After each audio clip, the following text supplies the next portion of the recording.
Hey guys, good day. I want to spend some time talking about the 17 books of prophecy found in the Bible. Buried in these books are the events, the end time events that are to come. And what's frustrating for me is that the modern Christian church essentially makes the assumption that the events listed in these 17 prophetic books, for the most part, they just assume that they've all been fulfilled. They're written in the Old Testament, and they just think that everything's fulfilled and there's no reason to even study them. And the more and more I read these prophets and the events that's described therein, I come to the realization that these prophets are really talking more about the day of the Lord than when the southern kingdom or the northern kingdom was ransacked or driven into exile. Like the prophet Jeremiah speaks of when Babylon came and exiled them. But there's many other prophecies listed in his books that talk about the day of the Lord and the end times. Same with Isaiah.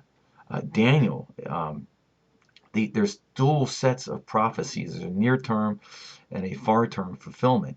And just simply reading the book of Revelation doesn't get you there. So I want to talk about what I think makes sense is how to decode these prophets, because buried in these prophets are people groups, entities that in our modern time, we don't know who they're talking about. So my charge is to go and figure this out and make these make sense to us. So let's go ahead and talk about a couple other things.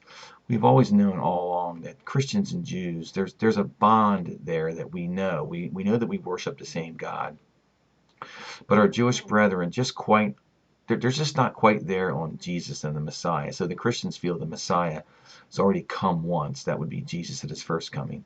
The Jews do not believe that Jesus is the Messiah at this point.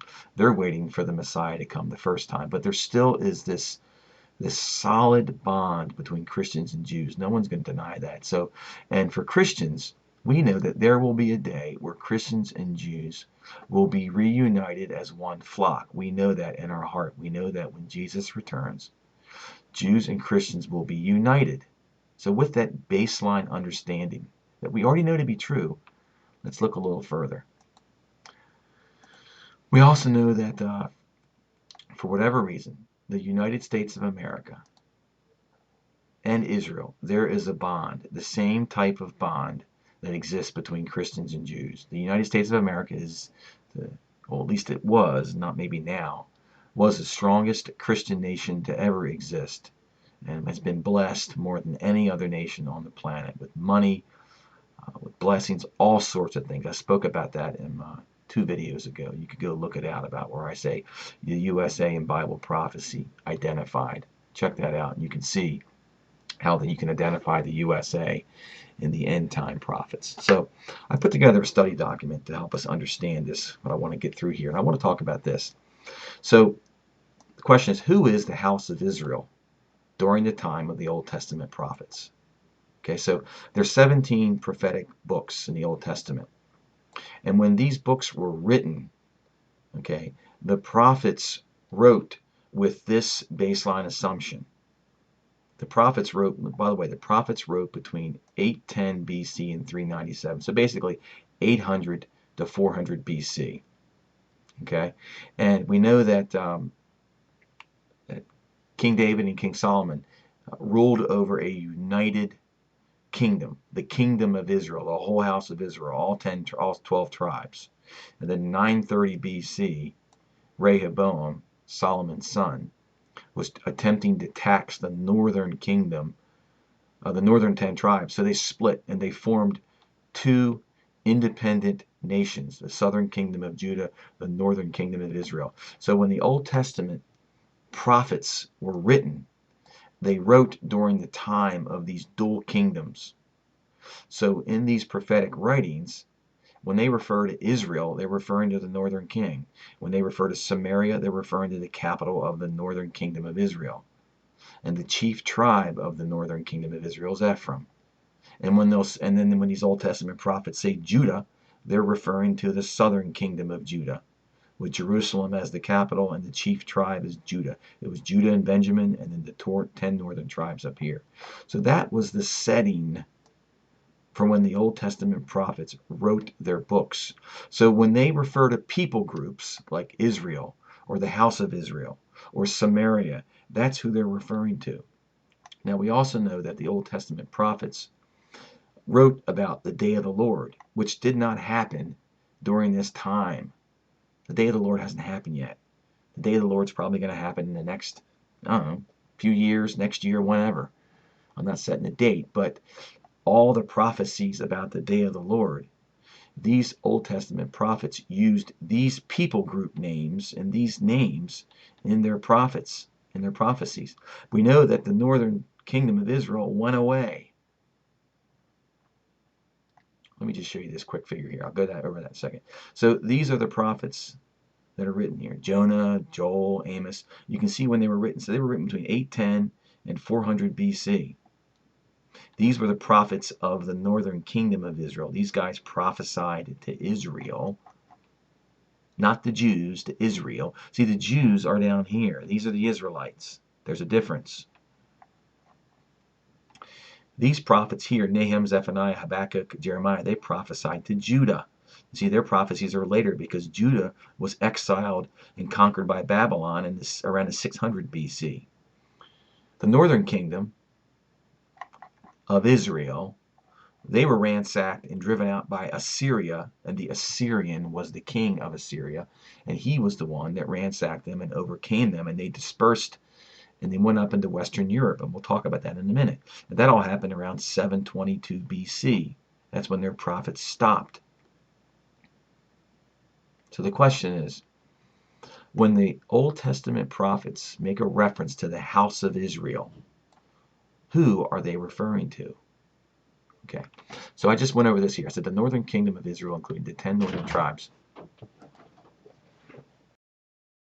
Hey guys, sorry about that. So basically, as I've said before here, in 722 BC, the northern kingdom was ransacked, dispersed, and they essentially became lost, never to be reconstituted in the land of Israel. And they migrated up into Western Europe, and we'll show that in a minute. And they lost their identity. They became known as the lost 10 tribes of Israel. So let's fast forward to the words of Jesus 750 years later. He was walking along with his disciples who, just as a reminder, Jesus was from the southern kingdom of Judah. He was Jewish. He was from Judah. And he was walking along with his Jewish disciples. And at this time, the lost 10 tribes were lost. They were not part of the New Testament. They were referenced just a few times. So this is what was said in Matthew 15. And Jesus went away from there, withdrew to the district of Tyre and Sidon. And behold, a Canaanite woman from that region came out and was crying. She said, "Have mercy on me, O Lord, Son of David. My daughter is severely oppressed by a demon." But he did not answer her a word. And his disciples came and begged him, saying, "Send her away, for she is crying out after us." And Jesus answered, he said to her, "I was only sent for the lost sheep of the house of Israel." So the question is, were the Jewish disciples walking with him, were they lost? Who was he referring to? And I think the answer clearly is he was referring to these lost 10 tribes. The southern kingdom, the Jews, they were not lost. They were living in the land of Israel, Jerusalem. So they're not the group that he was referring to. He was clearly referring to the lost 10 tribes. And what did he say? He said, "I was sent only to the lost sheep of the house of Israel." So what I take from that is he came to save them. He didn't come and say, "I came here to save my Jewish brethren or my brethren." He's clearly speaking about the lost sheep of the house of Israel. So if Jesus clearly said he came for these lost Israelites, then it's safe to say that his gospel message of salvation was received. It was received by whoever the Christian religion, where that Christian religion blossomed, which we know is the Christian church now. So the question is, what is the result of his first coming? It's obvious to say that it's the establishment of the Christian church. So where did the Christian church grow and flourish? So I have a picture here. This is, I'm going to show you a video here in a second, but around 600 AD, this purple area is where Christianity had spread. Okay? And go back to the words of Jesus. I was sent only to the lost sheep of the house of Israel. Now, the speculation on where these lost 10 tribes went, these lost tribes of Israel, they were dispersed from this land by the Assyrian. So some historical accounts say they went up into Western Europe. And lo and behold, when Christianity first was established, that's exactly where it went. So I would state that the 10 tribes migrated up into these areas. Now let me go ahead and play this video for you, and you can watch it. And you can see for yourself.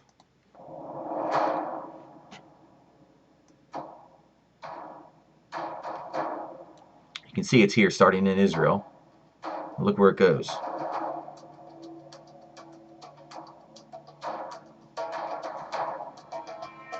It gets down into Africa here, but I think the Muslims fixed that problem.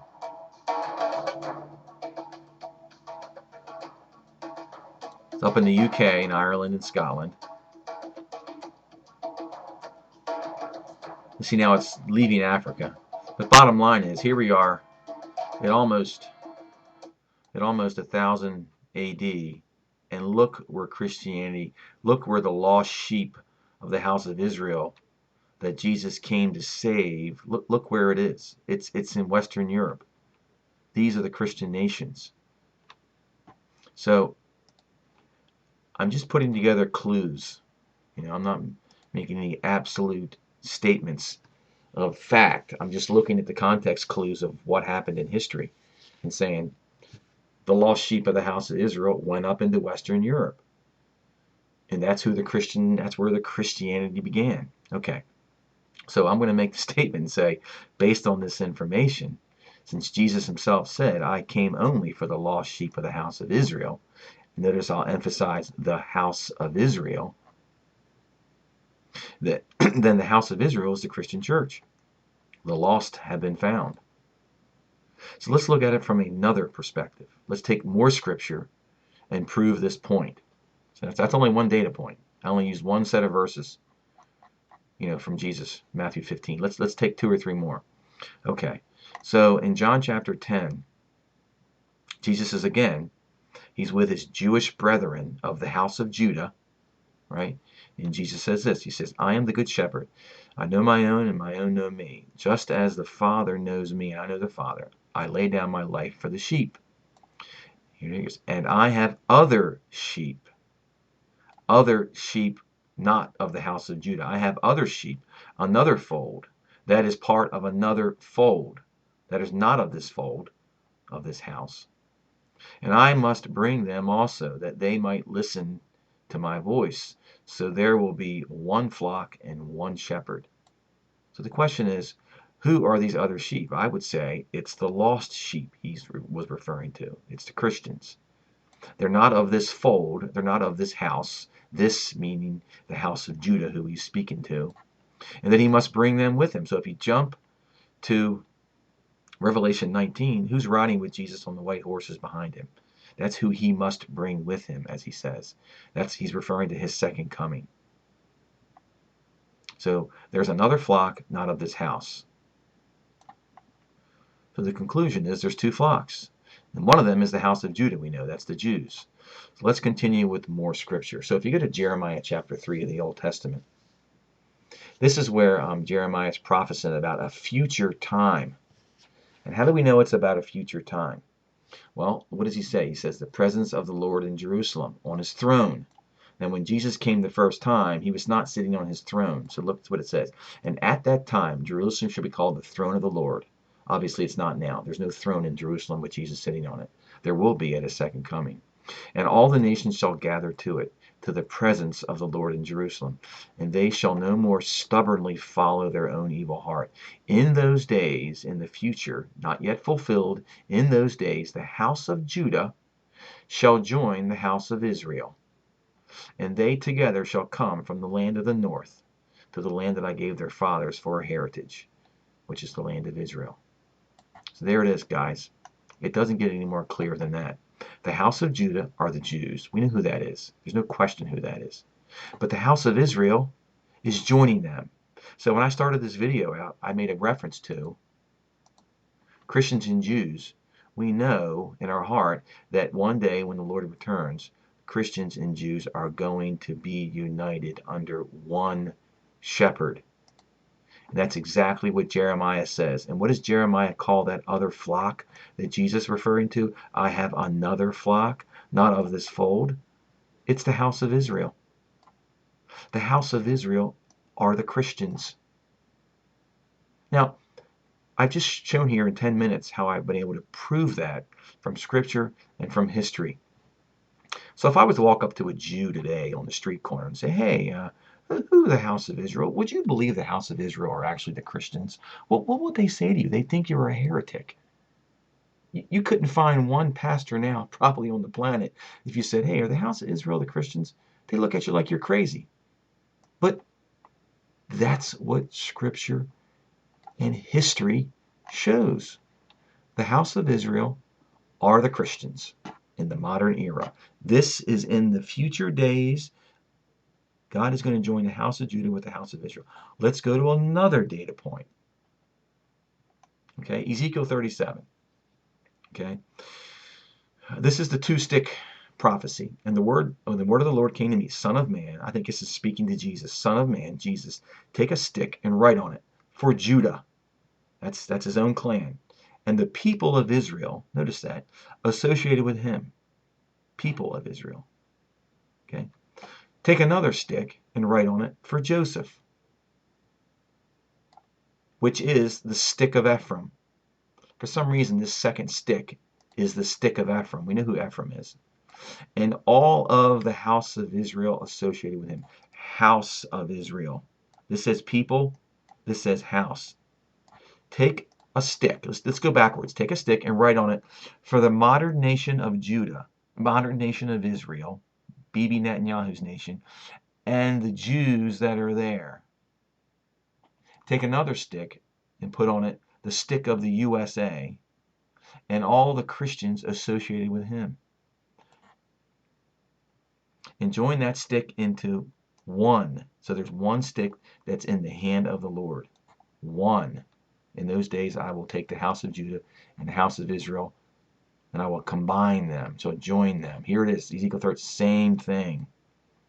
And he'll say it again. Behold, I'm about to take the stick of Joseph that's in the hand of Ephraim. Basically, the United States is holding this stick, which refers to all the Christians, and join it with the stick of Judah, which is in modern day Israel. That's one in my hand. There shall be one king over them all. No longer two nations, no longer two religions, no longer divided into two kingdoms, Christians and Jews no longer. My servant David, who's Jesus, shall be king over all of them. Okay, guys, so I'm just trying to make the point here. So what can we do with this information? So when we're reading the Old Testament prophets that were written at a time when this is all they knew the northern kingdom, Israel, Samaria, Ephraim, Judah. They didn't know the USA. They didn't know the Christians. They didn't know the Jews. They didn't know that they didn't know any of that stuff. All they knew, what they didn't know was the modern names. Okay, got that backwards there. Sorry about that. So this is the key we need to follow when you want to search the Old Testament prophets and know who they are talking about. Now we can identify these ancient people groups and apply them with a modern people group that we know today. So the house of Israel are the Christians or the Christian church. The house of Judah are the Jews or those who follow the religion of Judaism. Judah is the modern nation of Israel of today that was established 70 years ago. Ephraim is the United States. Go back and watch my video. That's two previous videos. Manasseh is Great Britain. Israel, when it just says Israel by itself, it's the Western Christian nations of the West. This is my opinion only. Western Europe and North America. So you can search the Old Testament prophets, take these obscure names, and apply them with real modern names. So let's look here for a second. So If you, I did a video on the United States and prophecy destroyed. I looked at Ephraim. I looked at the Hosea, rather. But you can go through here and you can see that if you go look, if you type in any search engine, type in House of Israel and House of Judah, you can see that there are, let's see, in the Old Testament prophets 2, 20, 14, 17, 19, there are like 23 verses that actually connect the house of Israel and the house of Judah, house of Israel. But here it is, the house of Israel. This is the Christians and then the modern nation of Israel. Let's go to Jeremiah. Jeremiah has the most. The house of Israel, the house of Judah. The house of Israel, the house of Judah. The house of Israel are not the Jews. They're the Christians. That's what we have to kind of rebrand our brain to believe it and understand that. All right, guys. Now, some folks here keep bugging me about this, and it's really annoying, guys. I'm sorry. But Manasseh is Great Britain. Okay? Ephraim is the USA. Jacob clearly said that Ephraim would be greater than Manasseh. Okay, who's going to say in their right mind that Great Britain is greater than the United States? That's a ludicrous statement. That's a stupid statement to make. So let's just look at prophecy. And how involved is the UK right now in modern day prophecy? It's all about Trump and the peace plan. So if we go into a Bible search engine and we type in Manasseh and we look at the Old Testament prophets, okay? Isaiah, Jeremiah, if you look at Ezekiel, right? These two involve, these are in the millennium. Ezekiel 48 is in the millennium. Jeremiah, okay, this is about the king Manasseh, okay? Isaiah. There is one verse in all of the 17 books of the prophets, one verse that makes any reference to Manasseh, okay? If we go and look at Ephraim, there is, when you add all these up, 11, Isaiah 11, Jeremiah 7, 4, it's like 54 times, okay? 54 times Ephraim is mentioned. Manasseh is mentioned once. So who's going to play a bigger role in end-time biblical prophecy? The United States or Great Britain? Great Britain's got nothing. The word Manasseh means forgotten. Great Britain has essentially been forgotten on the world scene. That's what Manasseh means. Ephraim means doubly blessed. So maybe I should put together a video that's devoted to that. But I get a lot of these people, it's the Church of God or the Church of Christ has this backwards. And it's really, really bugging me when these guys they keep saying the same old thing over and over again. And I don't know how to say other than you got to look at the words of Jacob. Yeah, sorry, I got that spelled wrong. Jacob clearly said, he says, nevertheless, his younger brother, Ephraim, shall be greater than Manasseh. Period. Okay? The USA is greater than Great Britain. In the modern times, in the end days, maybe 300 years ago they weren't, but right now the USA is 10 times the net worth of Great Britain. So Manasseh is the younger brother. I'm sorry, Ephraim is the younger brother. Manasseh is the older brother, and Ephraim is greater than Manasseh. Then Ephraim shall become a nation full of nations, which is the United States. We're a nation full of nations. Manasseh is a company of nations. That's different. That's not what it says here. Okay, guys, with that, have a good day, and God bless you.